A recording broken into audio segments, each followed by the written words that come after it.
Hello and selamat datang and welcome to today's video where I'm going to try and make a couple of experiments. You can see one of them. We're doing them out of blätterteig puff pastry. I'll call the English version of it puff pastry. But in German it's called blätterteig. And we're going to, first experiment, as you can see right in front of me, is yutiao-style. And the second experiment we're making today is stuffed roti. So another dish that we're going to also cook today is roti goreng or fried roti canai. Back in Malaysia, it used to be a very popular dish. Sometimes it still is, but yeah, as you can see, this is our result. So this looks great. So let's get started. So I've got this blätterteig or puff pastry, also known as, and it's been sitting around for roughly half an hour, or at least to come up to temperature, to room temperature, so it relaxes a bit. And what I'm going to do is, I don't know how much I can stretch this, but on the other hand, I don't want to do too much. So what I'm just going to do, and bear me, I don't have a dough cutting pan knife, so don't mind me. I'm just going to cut using this little chopstick, and I don't know how much the dough will expand, so that will be very interesting to know. I'm just going to leave it here. Oh, it can expand a bit. Okay, cool. That'll be fun. So then I'm going to go and make another one. At least that's the idea. And I'm going to draw this line and cut it down, same as just now. Yep. And then we have two. Okay. And then, now that we have two, I'm going to go and make lines with them to somehow form them up. Does this work? No idea. We will find that out. Alright, so that's been formed up. Now I'm going to stretch it a bit to see how long I can make them. That would be really interesting. Okay, so I've got this out. Just going to lay it there, and then I'm going to spray some oil. And I've got some oil here. Let's do one side at a time. The oil is not coming out so well because of the weather. It's like freezing, so it's kind of solid, not as spray-like as I would like it to be. So I'm going to put it in the air fryer now to see what happens. 180 degrees, I would say more or less 10 minutes. I'm going to do 5 and then flip and then 5, something like that. So let's see what happens. So while that's actually still cooking, I think I may have made a mistake because I thought, honestly, I just needed a stack of 2. But upon review and after thinking about it, I think I need a stack of 4. So you need an even number because, as you remember, yutiao-style or yutiao is generally thicker. So I don't think just stacking 2 will be enough. Maybe stacking 4 will do better. And if I look at it now, it already looks much better. So I'm just going to press it down, same as usual. And actually, I'm going to go tumpang or park this into my air fryer tray after oiling it, of course. So I'll just go grab that and then put that in, and then try and see if I can make and see the difference between this one, which has 4 layers, and that one which has 2. So after 8 minutes out, I've got some encouraging results. I mean, look at that. I mean, even my double, the one I only put 2 layers on, is looking really nice. So I'm just going to put more oil on it. I'm going to flip it around. I mean, it's puffed up like a balloon. So I'm quite somehow, somehow optimistic on this. Let's see how this goes. Back into the air fryer, I think it needs longer. So another 8 to 10 minutes. So if you see the 4-layer one seems to have almost doubled. So I'm just going to oil it again. I'm not going to flip that one now because after, if you see what happened with the other one, it kind of deflated. So I'm just going to leave it alone, pop it back to the fire in another 5 to 10 minutes. Let's see. So this is after almost 15 minutes of baking. I don't know what to think, honestly. I'm just going to eat. Okay. I think it still needs some cooking. As you can see, it's still not fully colored. and tasting it, yeah, I think it still needs a bit more cooking, but I don't know. I have very mixed feelings about this. We'll have to try and compare this with the 4. It kind of feels like it could work. It's very airy, as you can see. It still has a feel like it's some sort of puff. But okay, maybe it just needs more time. So I'm just going to put it back in because I have a feeling it's not fully cooked. And then let's see what it comes out as. So I've got this out, and I'm more curious about the big one, honestly, than the smaller one. So I'll just go ahead and try and bite this.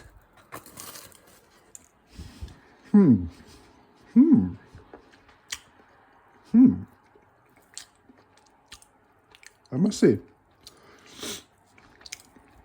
I'll be curious to see what my wife thinks about this. Compared to the earlier one that I ate, which is the double side, double side, maybe with the just the 2 layers, you have more the feeling that you are eating into a layer of puff pastry.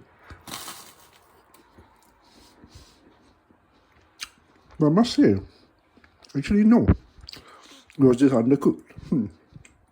Actually, with the 2, as you can see as well, it somehow works. I'll be curious to see what my wife thinks. Because honestly, I'm confused right now. I'm not sure what I think about it. I'm trying to convince myself it's yutiao, but I don't know. I think I need a second opinion, so let's come to it. So in conclusion, I don't know, I have very mixed feelings still. I mean, on one hand, it's nice. It's not bad. But on the other hand, I will not call it yao-zha-kwai. But generally, it can be used. Depends on what you like. If you like the tougher, and my wife was quite good in this. She said if you like the pull and the stronger dough and mouthfeel and texture you get from yao-zha-kwai, the telling part, then you will not like this.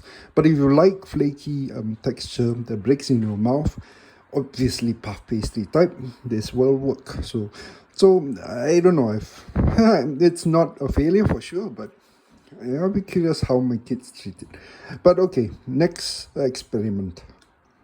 So with the leftover puff pastry, I'm going to be making some sort of the idea is to make some sort of roti, a wrap roti, and I've already laid it out and stretched it as far as I could.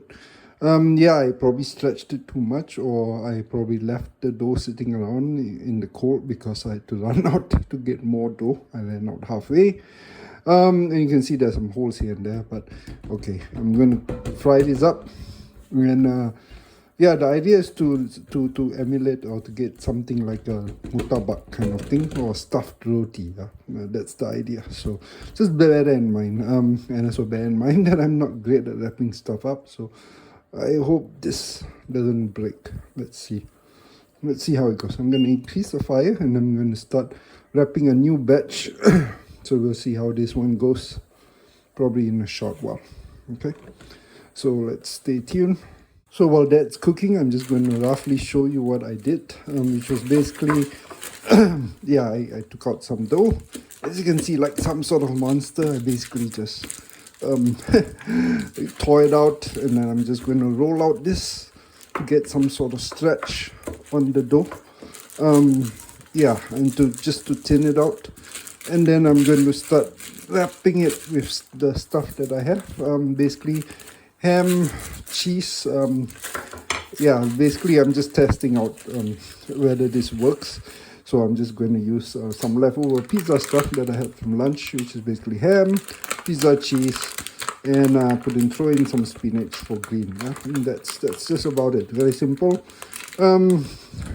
This is basically just a proof of concept. So yeah, not making it super fussy, or being super fussy about it. I'm wondering if it was stretched though. I may be overstuffing it, so I may have to move this around. So let me just do that and then I'll come back to it. I'll be back. So I've just flipped that over and I just wanted to show you that because wow, it really looks quite good. So I'm going to put my second one in, but the first one is, wow, it's really looking quite nice. Yeah, I need to figure out how to squeeze this in. Oh, okay, that's not smart. I should have let the dough sit for a while. But yeah, I had to figure out a way to fit them both. But it's okay, I need to cook the sides. As you can see, there's a tendency of the bottoms and the top cooking before the side does. So I probably have enough dough for one more. I'll probably make one for myself. I'm not sure. I'll figure that out. So let's see. So I just want to show you the result. I mean, look at that. Yeah, it's definitely doable. The interior, yes, the puffiness. I'm surprised I didn't have to wrap it or roll it like the first roti canai experiment, if you saw it. So I'm surprised this went very well. So I presume you can make murtabak with this. At least that's the idea. So I may do that as a follow-up, but just to give you the hint, I mean, as a roti, stuffed roti, yeah, this will work, definitely. Of course, it's not perfect, yeah, so don't expect that. But I mean, for the amount of work, the effort, I mean, you can see how much time did I put into making this. I literally just went to the supermarket to get more of that. Yeah, I burnt myself a bit.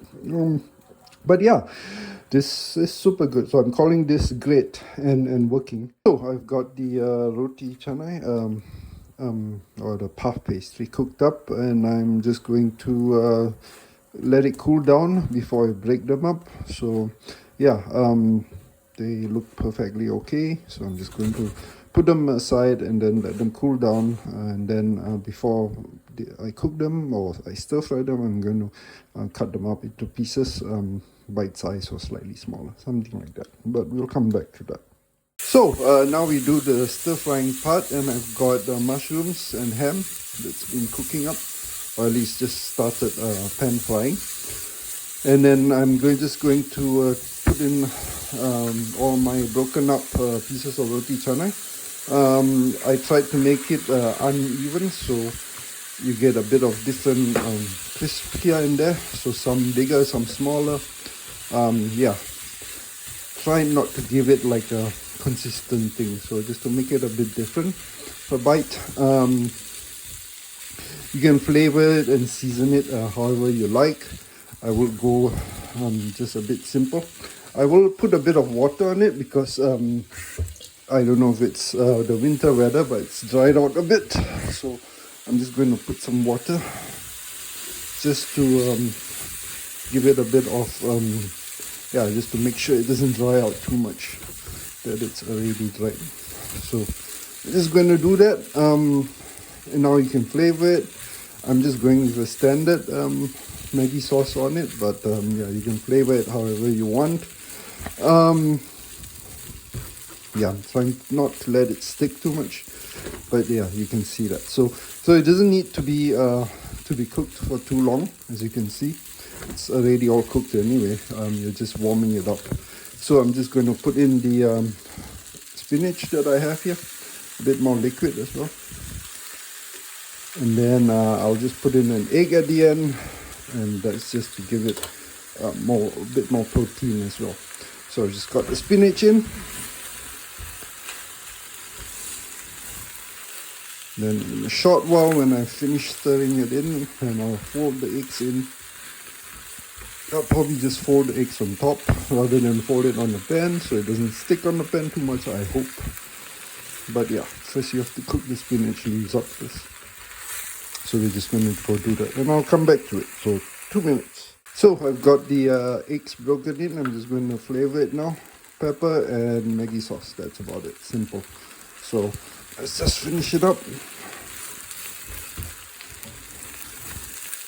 Let's fold it up and then finish it up. That's basically it. It's quite simple, and as you can see, yeah, not a hard dish to make. Just need to make sure I don't over flavor it, I hope. But yeah, it's not hard dish to make, and that actually concludes the end of this the puff pastry series, where we try to make interesting things out of puff pastry. Thank you for watching. As always, like, subscribe and comment, yeah, and And that's it basically for this. So thank you very much for watching, and I'll see you in the next one. Yeah, so until then, jumpa lagi, and jemput makan, and see you.